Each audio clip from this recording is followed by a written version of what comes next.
Kenapa kita jatuh cinta di puyuh itu? Karena penghasilnya setiap hari. Kita ngasih makan cuma 1 kali pagi. Nanti sore udah bayaran.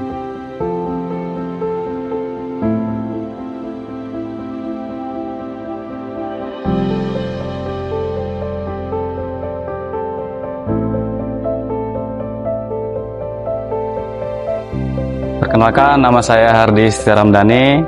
Saya salah satu peternak puyuh yang ada di Dusun Seruni, Wukirsari, Cangkringan, Sleman.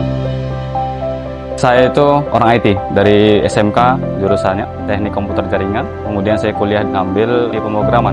Jadi saya buka usaha itu dari tahun 2015, usaha IT di software house. Seiring berjalannya waktu, di software house itu bagus, keuntungan besar, tapi balik lagi ke kenyamanan dan ketenangan. Jadi kalau di peternakan itu saya lebih tenang, lebih nyaman. Karena apa? Ketika klien dari luar negeri, kita harus meeting, mereka di sana jam 8 pagi, kita di sini jam 2 pagi kadang. Waktu tidur sudah tidak tentu. Akhirnya saya coba mulai untuk memelihara mulai dari sapi, kambing, terus ada ikan-ikanan, terus ada burung-burungan semua, sampai akhirnya kita jatuh cintanya di puyuh. Kenapa kita jatuh cinta di puyuh itu? Karena dari puyuh itu tidak ada yang terbuang. Di Al-Quran juga ada. Kalau disebut di dalam Islam itu ada salwa. Mana wa salwa. Itu ada madu dan burung puyuh. Itu ada cerita ketika Nabi Musa dan umatnya ketika melewati ombak besar, dapat mujizat itu. Burung puyuh itu dimakan, direbus, digoreng, dibakar, itu enak. Itu dari burung puyuh, tidak ada yang terbuang, dari dagingnya bisa diolah. Terus dari telurnya bisa diolah juga, proteinnya tinggi, bagus untuk anak-anak. Terus kotorannya kemana? Kotorannya selama ini kan yang jadi isu sosialnya. Isu sosialnya kenapa? Karena kotoran disebut bau dan sebagainya, lalat dan sebagainya. Kita punya beberapa terobosan. Terobosannya kita ada buat bakteri. Bakterinya itu kita kembangkan. Itu dalam waktu 30 menit itu hilang baunya seketika. Kotoran puyuh sendiri itu bagus untuk pertanian, terutama di di buah-buahan, dijadikan pupuk untuk buah-buahan. Kenapa kita jatuh cinta di puyuh itu? Karena penghasilnya setiap hari. Contohnya sekarang kita lagi panen pagi, kita ngasih makan cuma 1 kali pagi. Nanti sore udah bayaran. Karena dari puyuh itu tidak ada yang terbuang. Pas kita mulai itu enggak cuma manis-manisnya aja, pasti ada pahitnya juga. Kita mulai peternakan puyuhnya. Awalnya dari 500, terus nambah ke 2000 ekor, terus nambah ke 5000, 7000, 9000. Akhirnya kita dikomplain sama warga. Tapi kita sampaikan ke warga dan mediasi, di sana clear semua karena izin-izin kita lengkap dan sebagainya. Nah, terus akhirnya kita daripada ribut dengan warga, akhirnya pindahlah ke tempat lain. Nah, sering berjalannya waktu di 18.000 ini, di 2023 akhir Desember, itu sampai di Februari 2024, selama 3 bulan berturut-turut, itu kita nombok 15 juta per minggunya. Karena apa? Karena harga pakan naik, harga telur turun. Itu kadang yang membuat si peternak itu jadi bangkrut. Tapi kenyataannya selama ini coba, pernah nggak kita ke angkringan? Ke angkringan itu pernah nggak harga telurnya turun? Di end user tuh harga nggak pernah turun. Tapi memang ada pemain yang memainkan harga. Nabi Muhammad Abdurrahman bin Auf juga sudah pernah bilang, yang pertama kali ketika kita mau buka usaha itu, carilah pasarnya. Cari pasar ada di mana? Apa kebutuhan pasar? Bayangin, di Indonesia ini sekitar 280 juta jiwa.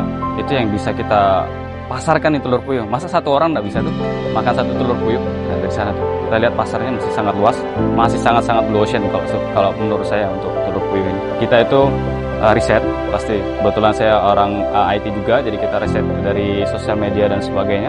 Terus dari relasi, kebetulan saya juga tergabung di Petani Milenial Sleman. Nah, dari teman-teman Petani Milenial Sleman itu kita punya relasi banyak sekali.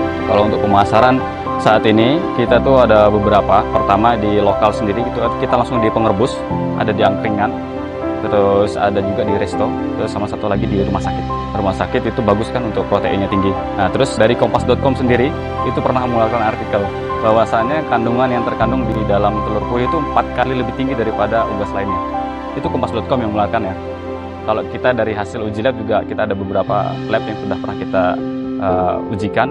Itu kandungan kolesterol jahatnya pun 0. Makanya ini kita sedang mengembangkan produk juga yang insya Allah mudah-mudahan bisa diterima di luar negeri. Kita berencana mau ekspor juga untuk telur puyuhnya. Kita hitungannya tuh per ikat.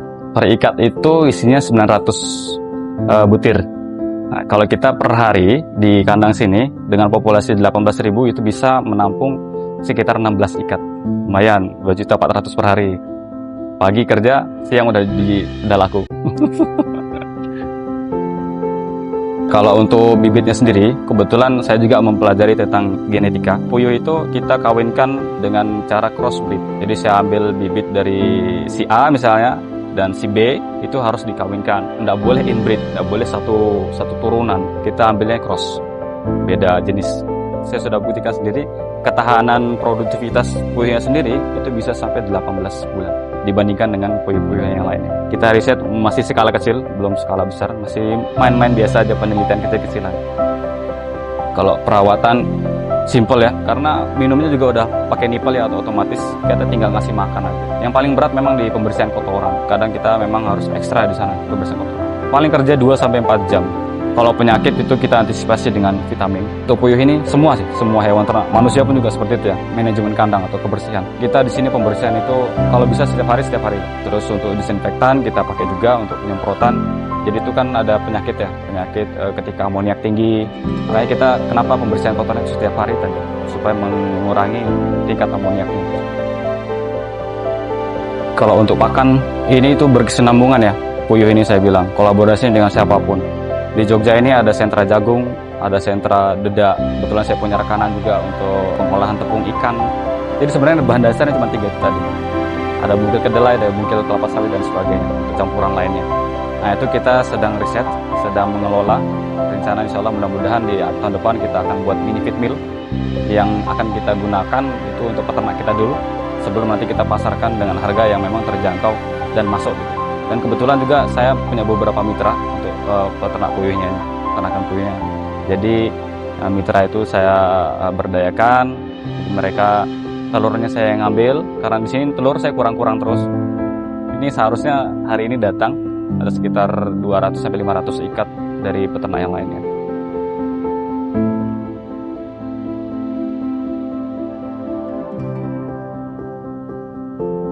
Oke, harapannya ya tadi ya di bidang perpuyuhan mungkin bisa lebih dilirik lagi oleh pemerintah, karena telur puyuh itu emas kecil yang tidak tergantikan nilainya kalau menurut saya, karena bagus untuk pertumbuhan atau perkembangan anak-anak, untuk menurunkan angka stunting.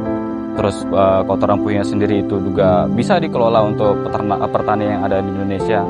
Sekarang kita lagi Kementerian Pertanian lagi sibuk untuk mengurus pupuk subsidi dan sebagainya. Kenapa kita tidak memanfaatkan pupuk organik yang ada di peternakan puyuh lainnya gitu. Menuju Indonesia 2045 ya, Indonesia Emas 2045, harapannya siapa lagi kalau bukan kita nih, milenial yang mulai untuk melakukan perubahan-perubahan untuk Indonesia. Jadi ayo teman-teman yang milenial, yang Gen Z, silakan, yang Gen Alpha juga kalau bisa kita serap, kita majukan pertanian di Indonesia dan peternakan di Indonesia supaya bisa bermain di kancah internasional.